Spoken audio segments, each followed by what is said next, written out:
น้องเอ้ยหลังจากกันแขนนั้นมีแต่กระดูกมาก่อนอืมโอ้ มันเป็นกระดูกนะ เนาะเป็นกระดูกของเจ้านี่ ยัง ที่ เป็นเอ็น อันนี้มัน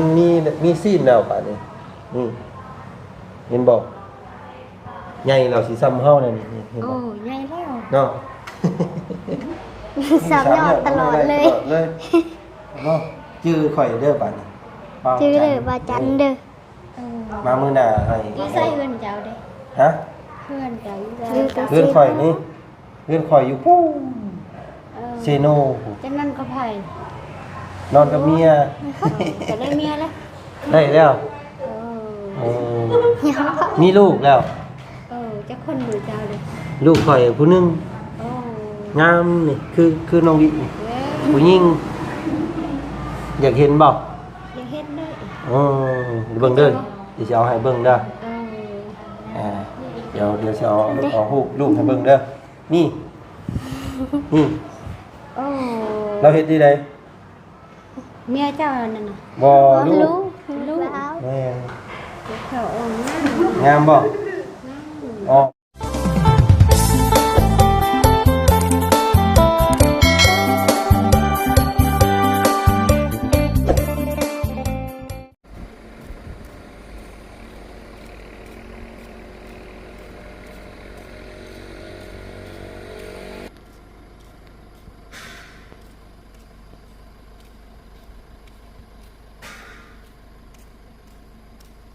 นี่ทั้งคากวดขึ้นเนาะคายัด เดี๋ยว การว่าทั้งหมด1 ล้าน 1 แสนต่อขีดแล้ว โอ้มื้อนี้1,190,000เนาะโดยโอเคเอาเดี๋ยวปัจจัยเงินค่าอ่าการรักษาแม่น้องวิก่อนมื้อนี้พี่น้องเอ้ยเนาะเป็นยอดของทางพ่ออำพรแม่ติ๊กเนาะเพิ่นเป็นสะพานบุญให้ทางพ่อกับแม่เพิ่นพี่น้องเอ้ยนี่1,190,000เนาะ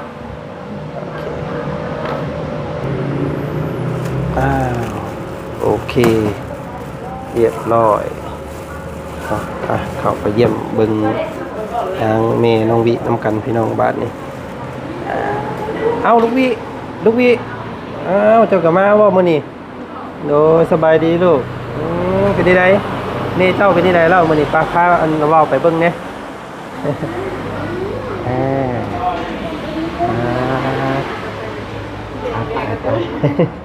สบายดีเด้อฟังจะเอาไปหัวนกอย่างเนาะคนป่วยมาหลายแล้วมื้อนี้พี่น้องเอ้ยเนาะพี่ลูกพี่มาพี่เนาะสบายดีแม่น้องวิสบายดีป้าลุงนี่เป็นลุงป้าสบายดีเนาะโอ้นี่มีแนวมาฝากอีกมื้อนี้เนาะนี่หลายอย่างเลยขอบใจเด้อสั่นเนาะอันนี้เบิ่งอยู่แกะเบิ่งอยู่ลูกวิแกะให้แม่กินอยู่เพิ่นกินข้าวแล้วบ่มื้อนี้ฮะกินแล้วโอ้เบิ่งอันนี้เอาเอาไอ้ไม้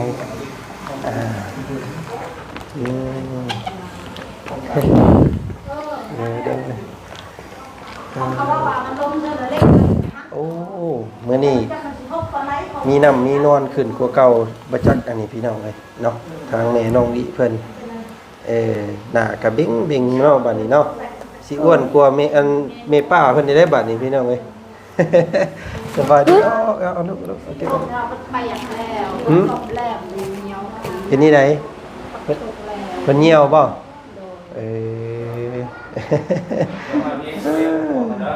เจ้าพอมานอนคืนนี่กับลูกวิเป็นยังไงเนาะมื้อวานนี่บ่ได้มาตอนแรงเนาะตอนแรงบ่ได้มาเพราะว่าฝนเนาะฝนตกแห้งบ่ได้มาเยี่ยมเลยตอนแรงเมื่อวานนี่พี่น้องเลยพากันเข้าห้องเลยกินข้าวจะแลน้ำบ่าวสอนเพิ่นค่ำหลุดฝนก็ตกเนาะอิบเข้าห้องเลยพี่น้องเอ้ยยังกินหลายแท้นี่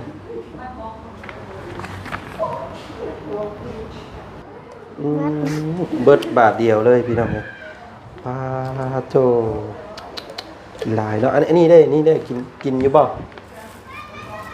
เคยกินบ่มียังอันนี้เคยบ่กินเองให้เพิ่นกินเองอันนี้เคยกินบ่มียังอันนี้แม่น้องวิ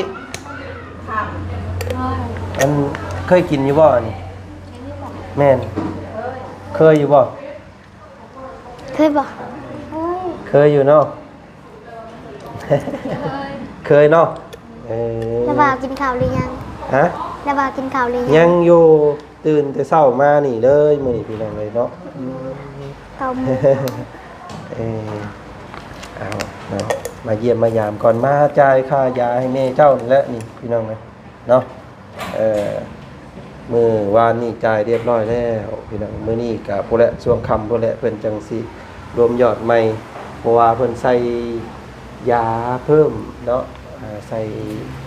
ตัวยาเพิ่มแน่มื้อนี้อยากแพงแน่มื้อนี้เพราะว่าเพิ่นเพิ่มยาแนวบำรุงมีอย่างสักอย่างของเพิ่นนั่นแหละพี่น้องเพิ่นว่าเพิ่นมีแนวเพิ่มยาให้กินอีกนะเนาะก็เลยแพงกินรสกินเลยว้าคำบักใหญ่เนาะแซ่บเนาะแอมเนาะลูกพี่ก็กินเนาะแม่ป้าก็กินเห็นแม่ป้ากินน้ำป้าก็กินเนาะบ่มีผู้ใดมาเปลี่ยนบ่แม่ป้าบ่ได้มาบ่แม่ป้าผู้นึงมาเมื่อมาแต่ว่านี่เราสึกเข้ามาให้ในอาหาร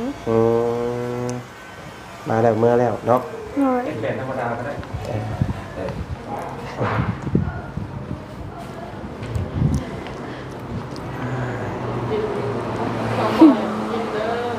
ค่อยๆกินถ่ายเพิ่นถ่ายยากบ่เอากินเพียงหน่อยกินน้ำหลายๆสั่นเด้อเนาะกินหลายเหี่ยวหลายแต่ว่าเป็นเพิ่นเป็นคนถ่ายยากเนาะมันก็คือว่าแหละพี่น้องเพิ่นอันว่าสะสมแบบว่าบ่ได้มีอาหารในท้องล้นนะเนาะเพิ่นก็เลยอาจจะทายยากหมอว่าอยากทายยากแน่มื้อดีแล้วมื้อนี้อาจารย์ซื้อนี่มาให้กินมื้อนี้นมเนาะนมตัวนี้นี่สิอันนี้ก็นมบ่ตัวนี้นี่ยาอันนี้บ่คืออันนี้โอ้วิตามินบ่วิตามินนี่นี่อันหมอบ่เพิ่นเอาให้เอาให้หมอบ่แพทย์สาวแพทย์บ่ผู้การเห็นบัดนี้เพิ่นเอาเพิ่นกินข้าวร้อนกินนี่หมอมาโอ้เนาะเอาไว้แม่เจ้ากินบัดเลยดอกบำรุงเด้หั่นแนวบำรุงแล้วเนาะมันเนาะมันอันนี้เอาไว้ให้เจ้ากินก็ได้นะให้แม่กินนิดหน่อยก็ได้เด้อกินน้ำกันนี่แหละน้ำป้าน้ำหยังเนาะมันป้าได้กินข้าวเลยฮะยังอยู่ตอนเที่ยงยังเนาะลูกบิเพิ่นก็มานอนอาบน้ำแล้วบ่ลูกบิอาบเลยดาบางเลยคืออาบเลยสาวน้อยเพิ่นพี่น้องไปสาวน้อยเพิ่นบ่อาบน้ำมันก็นั่นแล้วเอากระตูเอาบ่ได้มีบ่เห่าเดี๋ยวนี้บ่มีบ่ฮะมีอยู่เบิ่งเห็นใช่แล้วบ่เบิ่งดูใส่เขาบ่มีน้อยนึงไข่มาน้อยเดียวสระผมเลยแหละผมลกซ้ำเนาะผมลายผมลายระวังกินรถบ่กินบ่กินรถเจ้ากินรถแล้วบ่เอามีแล้วอยู่ในรถซื้อไว้ให้เขาบ่พึ่งมันเนาะมื้อนี้วันยังมื้อนี้วันอาทิตย์วันอาทิตย์วันอาทิตย์เนาะมื้อนี้เนาะมื้ออื่นก็บ่ได้มาเด้อยู่นำแม่ไปเฮียนอื่นเนาะเฮียนฮอดบทไหลแล้วภาษาลาวเฮียนฮอดบทเท่าใดนะชื่ออยู่บ่บ่ชื่อเข้าไปชื่อแน่นี่เนาะป.5บ่ ปอหาได้จังนะ เลย นี่ปอหายังเขียนชื่อตัวเองบ่เป็น เป็นอยู่บ่เขียนชื่อฮะ บางคนถามมืออื่นวานไปมืออื่นเมื่อบานบางจันทร์เมื่อบาน แม่นมื้ออื่นนี้สิมื้อพี่น้องเอ้ยมื้อนี้คิดว่าสิมื้อมื้อนี้แต่ว่างานยังบ่เบิดเนาะว่าสิมื้ออื่นพุ่นแหละก็สิขึ้นมาอีกก็ประมาณอีก 3-4 มื้อพุ่นแหละสิขึ้นมาเนาะแต่ว่าแพทย์หมอเพิ่นนี่ก็ให้เพิ่นเอาอีหยังโคมไว้นี่แหละฮะ ผู้หาเขาไปนั่นไป สุดยอดหน้ำไม้ไรต้มโอ้ ไปโรงเรียน อีหยังก็ กระหันไปมืออื่น เราไปหา สิไปหาหน้ำไม้ไปเอาผักป่ะโอ้ น้องวิกไปโรงเรียนหา เนาะ มืออื่นลำโบเผาเป็น เอาถือเว้นถือกันมือแล้วโบมาเผามืออื่นเดี๋ยวเจ้าสิมือหาหน้ำไม้ โอ้ยพี่น้องเนาะคอแหบ เพราะว่าตากฝนเมื่อวานนี่โอ้ยเนาะไก่บ่โรงเรียนบ้านเจ้าไก่บ่กับเพื่อนป้าหมงเจ้านอนน่ะไก่บ่ ไกลอยู่ กลางคันจ้องไปเด้อเอาอย่าตากฝนเด้อพี่น้องเอ้ยแอบบ่สบายเด้อเนาะเจ้าเห็นแม่เจ้าเป็นนี่ไดดีขึ้นอยู่บ่ เลย ฮะอ้วนขึ้นบ่ เลย เนาะโอ้เนี่ยเรามีอันนั้นขึ้นเลยพี่น้องเบิ่งมือแล้วเนาะเบิ่งโอ้มีสิ้นขึ้นเลยเด้อเนาะหูตา โอ้สักหน่อยก็อันมือ ทอดเอาขนมไว้ไล่มาให้ เพิ่นทอดเอาเพิ่นลายเพิ่นเอาให้ เป็นกระเป๋าด้วย เป็นกระเป๋า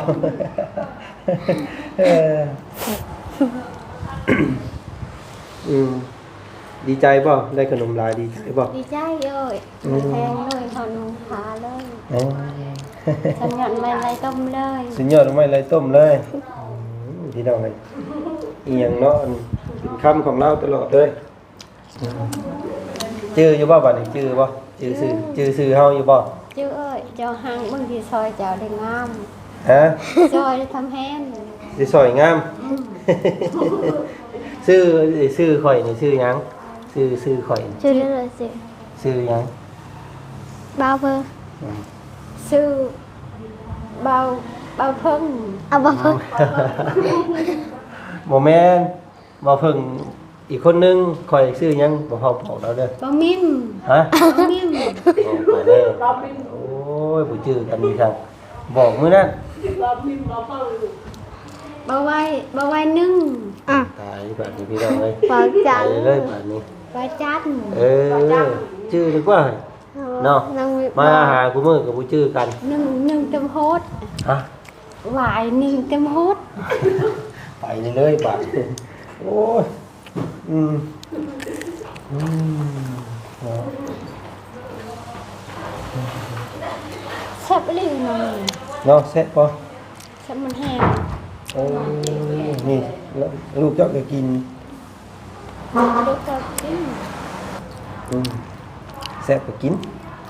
อันนี้เก็บไว้ดูดิเดี๋ยวเอาไปป้าไปผูกไปเอาป้าไปอันตู้จนเจ้าผูกไปนอนเด็ดเพศหมอว่ากินต้มขนมเลยแล้วอย่างกินเป็นไรเพราะว่ามันรักษาง่ายต้องกินแบบพวกนุ่มพวกอาหารแบบอ่อนเราแบบไม่เนาะวันนี้ว่าจะบริสุทธิ์มาทำแบบไม่คือจะขนมเนาะเช็ดไปพาไปต้องดูกันก็ได้เนี่ยใส่อยู่นี่นั่งกินเย็นได้ กินยังกินมาเบิด ซื้อมาให้ว่าดูนั่งเนาะโอ้เรามีเนื้อมีหนังขึ้นเลยทีเดียวเนาะโอ้มาทีเดียวเย่เข็นมาทีเดียวเย่เข็นมาเยอะมันมีกลิ่นหลายอยู่โอ้อ้วนขึ้นนี่พี่น้องเลยหลังจากมันแขนต้องมีแต่กระดูกเมื่อก่อน มันเป็นกระดูก เนาะเป็นกระดูกของเจ้านี่ ยัง ที่ เป็นเอ็น อันนี้มัน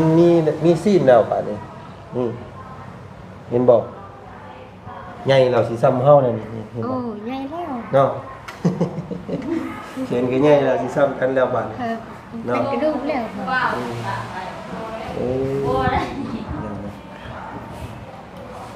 บ่คือเนาะบ่คือ น้องอี บ่คือแม่เนาะหนูบ่ยืนเรียงแม่มันยืนเรียงมันอยู่คือบ่คือกันเนาะ คือตะคิว คืออันว่าป้าคืออันว่าหมู่ป้าตอนป้าจะมาผู้นั้นคือกว่าคือกับเจ้าเนาะแต่ว่าคิ้วเนี่ยคล้ายกันอยู่แต่ว่าคือว่าเรายังจอยอยู่เนาะเจ้าอ้วนขึ้นมาก็สิคือกันเนี่ยเนาะงามบ่ลูกเจ้างามบ่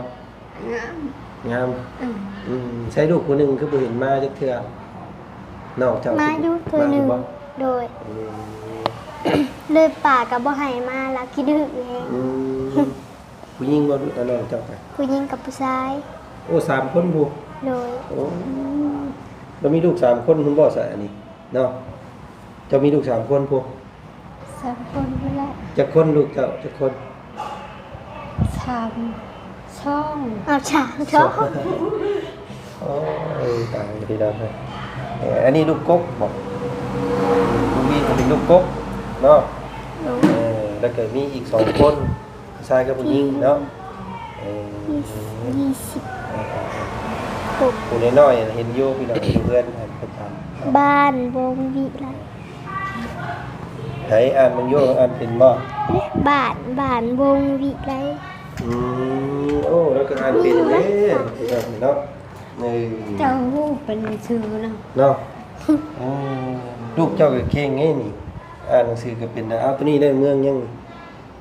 เมืองเซโบนบอก เอานี่เด้นี่เด้ สิบน แพงบอก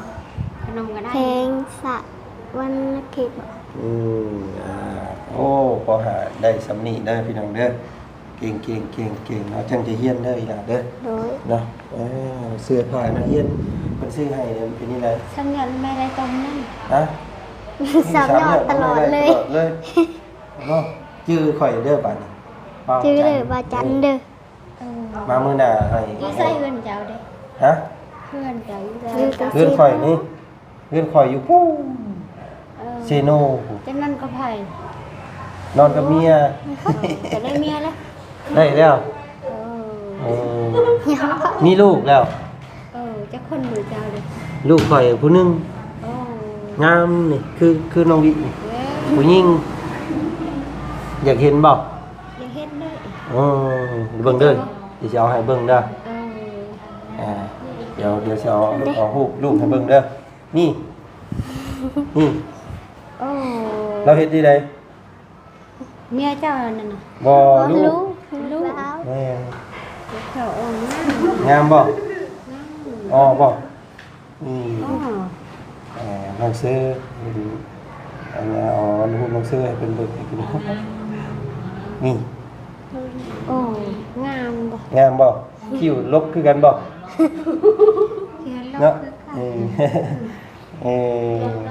อกัน ได้ลูกผู้เดียวพอแหละผู้เดียวกับ แพงเนาะ แพง ห้องนี้ เพราะว่าเอาลูกหลายคนบ่ได้บ่มีเงินเลี้ยงเพิ่น มีเงินเลี้ยง บ่มีข้าวเลี้ยงเพิ่น มีเขาเลี้ยง แม่น เอาหลายคนบ่ได้บ่มีข้าวเลี้ยง อยู่กับพี่ก็มีเขากินเนาะ นี่ คุมซื้อนั่นกินเนาะ ลูก3คนแล้วพี่น้องเนาะเลมโบก็3แล้วบัดนี้เนาะเลมโบก็ท้องเนาะเมียท้องฮะ โลก ฮะ เป็นโลกมันมีวันที่ อ๋อเพิ่นรวมมื้อนี้รวมศีลมื้อนี้รวมศีลโอ้ได้ชุดใหม่ได้ชุดใหม่อ๋อเนาะกระจุดกับไทย ให้เอาให้ชุดดิให้เอาชุดให้ให้เอาชุดให้ ชื่อไหน ชุดเสื้อน้ำเจ้านี่ ฉันยันไม่เลยต้ม เอายังนอนไว้ตัวอีก คิดว่าจะต้องไม่ต้มแล้วอะไรกันเดี๋ยวให้กันทำไมต้มต้องห้ามกันทำไมต้มจะได้เป็นอะไรตัวนั้น นอกตายครับถามชื่อคอยชื่อยังถามยอดเราไม่ตกเลยพี่น้องแล้วเป็นยังไงเด้น้อง ให้กันทำไมต้มซ้ำยอดตัวเอง พยายามบอกกันดาวนี่เด้อ โดย เวลาซื้อผู้นั้นซื้อผู้นี้เด้อให้เราชื่อนะเบาเพิ่ง เอาเพิ่ม เบาจัน เอาจัน เบาบุญ บาวุน มี3คนเด้อสามยอดเราไม่ต้มนั่นแหละแม่นเนาะพอเห็นมา3คนจักพี่น้องเนาะเราก็เลยพี่เจ้าเราไม่ต้มเลย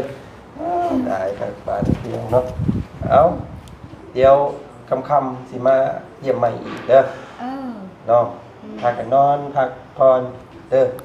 เขากินเจ้าไล่บ่เขากินบ่ ฮะ โอ้กินเจ้าอาหารไล่ หลาย เจ้าว่าผักหลักอะไรดี กินเลยไปกระเป๋าเลย เนาะมีนั่นเลยพี่น้องเลยเต็มเด้อหน้าเรา เจ้ามาส่งให้เฮา เหงา นี่แหละนี่ซื้อเราเห็นซื้อขนมมาหลาย เราก็ได้คิดว่าเพื่อนเฮามีขนมหลายพ่อเราพี่น้องพี่น้องมื้อนี้มีนิ่มมีนวลมีสิ้นมีหนังขึ้นเด้อพี่น้องเด้อแนมมาพี่เนาะเอาแนมมาพี่บัดนี้แนมมาป้าลุงพี่เด้อขอบใจป้าลุงเพิ่นแน่นี่ขอบใจพ่ออำพรเว้าอยู่ขอบใจพ่ออำพรเว้าเป็นบ่ ว้าวอันนี้ ขอบใจพ่ออำพร ว้าวแหละ ขอบใจพ่ออมพร แม่ติ๊ก แม่กิ๊ก ที่จ่ายค่ายาให้ ค่ะ จ่ายค่ายาให้ จ่ายค่ายาให้ แม่น้องวี แม่น้องวี ขอบใจหลายๆเด้อ ขอบใจหลายเด้อ ให้อยู่ดีมีแห้งเด้อ ให้ดีมีแหงเด้อ โชคหมายนำด้วย โชคมานั่นด้วย ซอยมาซำนี้ ซอยมาซันนี่ ให้ไหลขึ้นหา100 เท่าพันเท่าเด้อ เป็นเท่าเด้อ เงาคำเงาหนึ่งก็ได้วีเนาะสาธุเสร็จแล้วขอบใจเด้อโอเคเอาลงมือบัดนี้เนาะ ว้าวก็จะลุก ว่าคำเงาหนึ่งกูชื่อเราว่าสั่นได้อยู่เนาะ คือ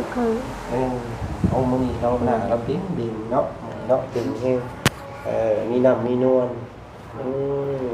ไก่สวยงามเลยเด้นี่พี่น้องให้กลัว